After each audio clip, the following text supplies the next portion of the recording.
Good morning friends, welcome back to my channel तैयारी for teacher, your ultimate guide to teacher exams। आज का topic हमारा होगा पियाजे की कॉग्निटिव थ्योरी।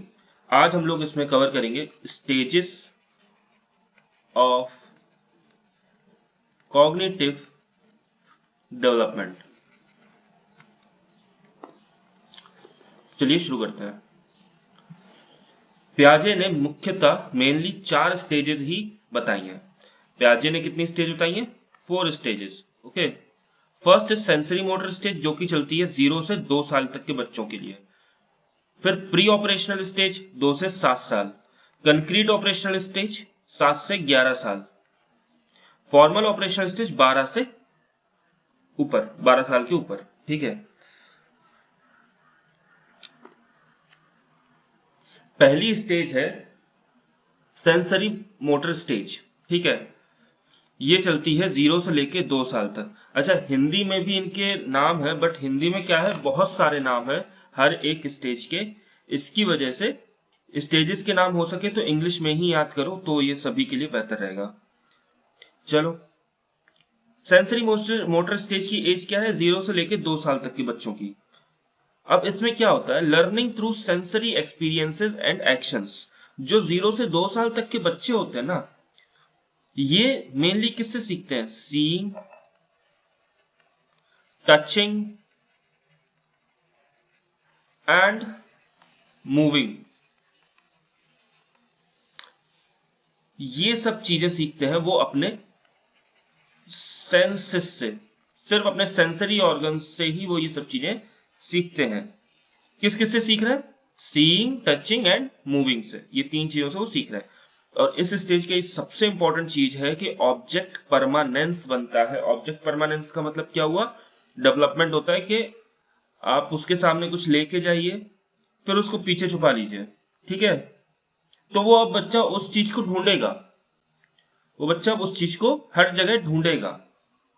क्यों? क्योंकि उसके दिमाग में उसकी एक इमेज बन गई है, ऑब्जेक्ट परमानेंस हो चुका है। वो कुछ देर उसने उस ऑब्जेक्ट के साथ खेल लिया है, अब उसको वही ऑब्जेक्ट चाहिए वापस, है ना।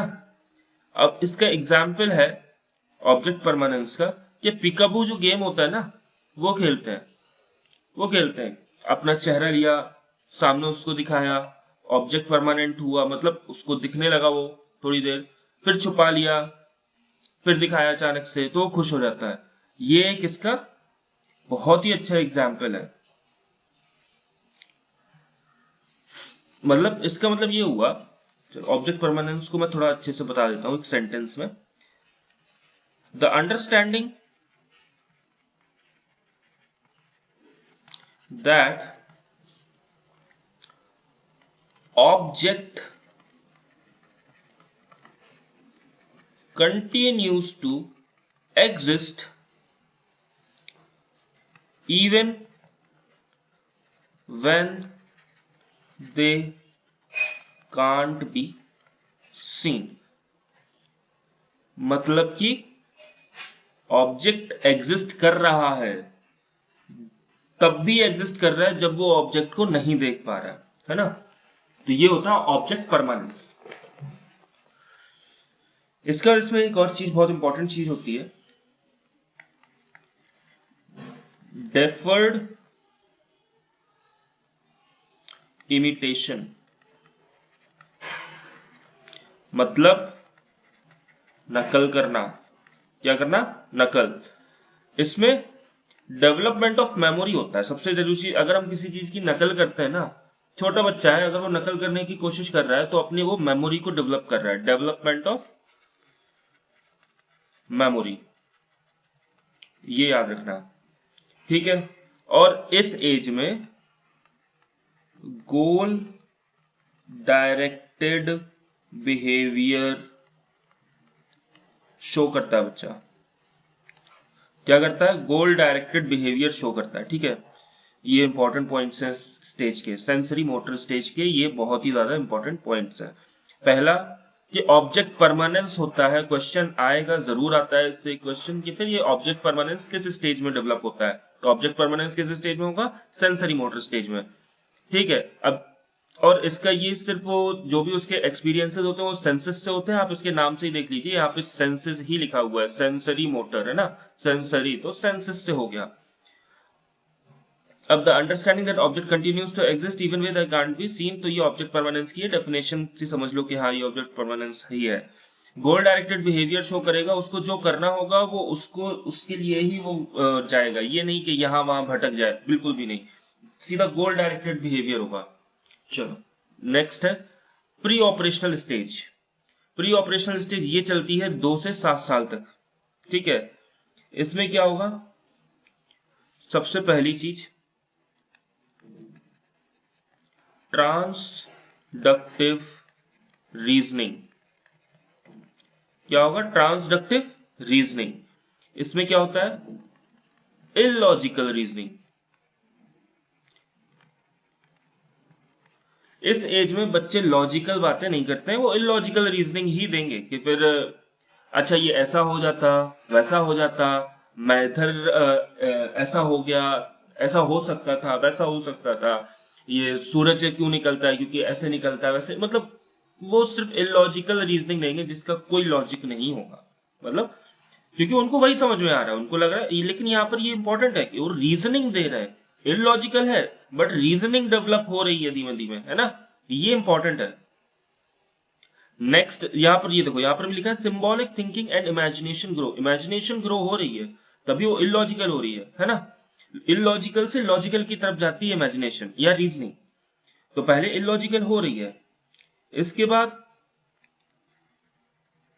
कॉज एंड इफेक्ट, ये क्या होगा, ये डेवलप होगा, मतलब कि वो ये समझ पाएगा कि मैंने ये काम किया है, मैंने ये गलत काम किया है या ये सही काम किया है जिसकी वजह से मुझे डांट पड़ी है या प्रेज किया गया है। ओके, तो कॉज एंड इफेक्ट यहां पर डेवलप होता है, इसीलिए बोला जाता है कि इस एज के बच्चों के साथ आप जितना आप प्यार से व्यवहार करेंगे वो उतना ही उनका अच्छा डेवलपमेंट होगा। अगर यहाँ पे आप नेगेटिव ही बोलते रहेंगे हमेशा, अगर उसके किसी भी गलत काम पे आप हमेशा उसको डांटते रहेंगे डांटते रहेंगे डांटते रहेंगे, तो फिर वो उसके अंदर कॉन्फिडेंस डेवलप नहीं हो पाएगा। और अगर आप उसके गलत काम पे बोलेंगे चलो कोई बात नहीं, अगली बार ऐसी गलती मत करना, तो उसके अंदर पॉजिटिव रीइंफोर्समेंट होगा कि हाँ मैंने गलती की बट किसी ने मुझे डांटा नहीं, मैं अगली बार ऐसी गलती करूंगा नहीं, नहीं तो क्या पता मुझे डांट पड़ जाए, है ना। और फिर वो क्या करेगा, वो अपनी गलतियों से सीखने लगेगा कि अच्छा ये चीज गलत थी, और वो कुछ भी करने से डरेगा नहीं, है ना। तो ये इस स्टेज में कॉज एंड इफेक्ट डेवलप होता है, cause and effect develop. Next इसमें एनिमिज्म भी आता है। एनिमिज्म का मतलब क्या हुआ, बच्चा सोचता है कि एवरीथिंग इज अलाइव, मतलब आपने देखा होगा अपने आसपास के बच्चों में भी देखा होगा कि जब उसको किसी चीज से चोट लग जाती है, जैसे वो चल रहा है और अचानक वो टेबल से टकरा गया और उसके पैर में चोट लग गई, आप क्या करेंगे, आप जाएंगे और टेबल को 2 हाथ मारेंगे या 1 हाथ मारेंगे और बोलेंगे कि फिर लो मैंने भी इसको मार दिया अब आप मत रो, तो बच्चे को लगेगा कि हाँ चलो इन्होंने टेबल को मार दिया है, उसको भी चोट लग गई है, उसने मुझे मारा था। तो ये एनिमिज्म होता है कि वो सोचता है कि हर एक चीज जिंदा है, everything is alive, everything has feeling, everything gets hurt. Okay,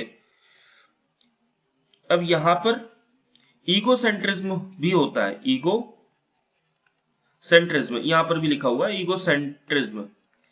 यहां पे क्या होगा, ईगोसेंट्रिज्म बढ़ेगा, मतलब वो सोचेगा कि सभी की थिंकिंग सेम है, और वो सेम कैसे है, जैसी मेरी थिंकिंग है वैसी ही सबकी थिंकिंग है, जैसे मैं सोचता हूं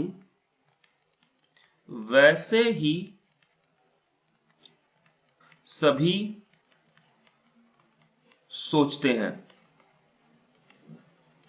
ओके, ये होता है ईगोसेंट्रिज्म, ये डेवलप होगा, ये मतलब डोमिनेट करता है, डेवलप नहीं होगा बल्कि ये डोमिनेट करता है यहाँ पे, कि मतलब वो उसको यही लगता है कि जैसा मैं सोचता हूं वैसे ही सभी सोचते हैं। तो ये भी एक स्टेज का ये एक ऑपरेशन है, इसमें भी इस स्टेज में ये भी होता है। अब एक और चीज होगी सेंट्रेशन होगा। अब सेंट्रेशन क्या होता है? बच्चा सिर्फ एक ही चीज पर फोकस कर पाएगा। Focus on one characteristic only. मतलब जैसे कि 3 गिलास रखे हुए हैं, 3 गिलास रखे हुए हैं, ठीक है, और सॉरी ये 3 गिलास रखे हुए हैं। मान लो एक ये गिलास है, एक ये गिलास है और एक ये गिलास। ये बर्तन समझ लो, इसमें इतना पानी भरा हुआ है, इसमें भी इतना पानी भरा हुआ है और इसमें भी इतना पानी भरा हुआ है, ठीक है। अब बच्चा या तो उसकी हाइट देख पाएगा चीजों की कि किसमें ज्यादा पानी है, तो वो बोल देगा कि सब में बराबर पानी है, ठीक है। या फिर वो बर्तनों की साइज देख पाएगा किसमें कितना पानी है, तो वो सोच लेगा कि इसमें सबसे ज्यादा पानी इसमें है। बट वो सिर्फ एक ही कैरेक्टरिस्टिक को देख पाएगा एक टाइम पे, 2 कैरेक्टरिस्टिक्स नहीं देख पाएगा। अब यहां पर एक और चीज होती है, सिंबॉलिक फंक्शन होगा। सिंबॉलिक फंक्शन ये चलता है 2 से लेके 4 साल की उम्र तक, जो होता है रिप्रेजेंटिंग ऑब्जेक्ट्स विद सिंबल्स, ठीक है। अच्छा, मैं अभी आपको समझ नहीं आएगा सिंबॉलिक फंक्शन। अभी मैं एक और इसका जो, अब ये 2 से 4 ही तक हुआ ना, ये स्टेज तो 2 से 7 चलती है, तो 4 से 7 भी कुछ होता है। क्या होता है? Intuitive thought. इंट्यूटिव थॉट ये चलेगा 4 से लेकर 7 साल तक। अब इसमें क्या होगा कि कुछ हमको पता है, बच्चों को लगता है कि उनको कुछ पता है, बट वो कैसे है, कैसे पता है वो चीज, ये उनको कुछ समझ नहीं आता है, ठीक है। लिख दे रहा हूं,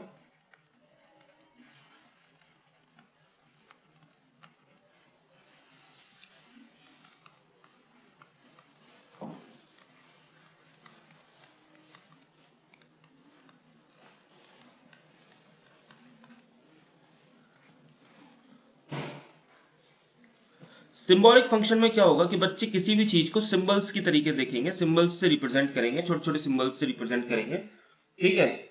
और इंट्यूटिव थॉट में उनको कुछ चीजों के बारे में पता होगा, ठीक है, कुछ चीजों के बारे में पता होगा, और कैसे उनको वो चीज पता है ये उनको समझ नहीं आएगा, ठीक है। इस स्टेज में एक ये भी होता है। अब एक और चीज इस स्टेज में होती है, वो है इरिवर्सिबिलिटी। अब इसका एक बहुत ही अच्छा एग्जांपल ये होता है कि बच्चे को अगर आप स्कूल से घर तक ले गए, मान लो आप स्कूल से एक रास्ते से नहीं सॉरी घर से आप किसी रास्ते से बच्चे को स्कूल ले गए, ठीक है, तो वो बच्चा वापस इस एज में वापस अपने घर नहीं आ पाएगा। इसको बोलते हैं इरिवर्सिबिलिटी, ठीक है। गिनती वो सीधी कर लेगा 1 2 3 4 5, बट अगर आप बोलो कि उल्टी गिनती करो 5 4 3 2 1, तो उसको इस चीज में प्रॉब्लम होगी। इसी को बोलते हैं इरिवर्सिबिलिटी। तो आज की वीडियो में हम सिर्फ 2 स्टेजेस कवर करेंगे, ठीक है। कल मैं इसकी बकाया दोनों स्टेजेस को और कवर कर दूंगा। तो चलिए, thank you very much. Like करो, शेयर करो और सब्सक्राइब करो इस चैनल को, जिससे कि मैं और भी वीडियोस बनाने में मुझे प्रोत्साहन मिले, motivation. Thank you very much.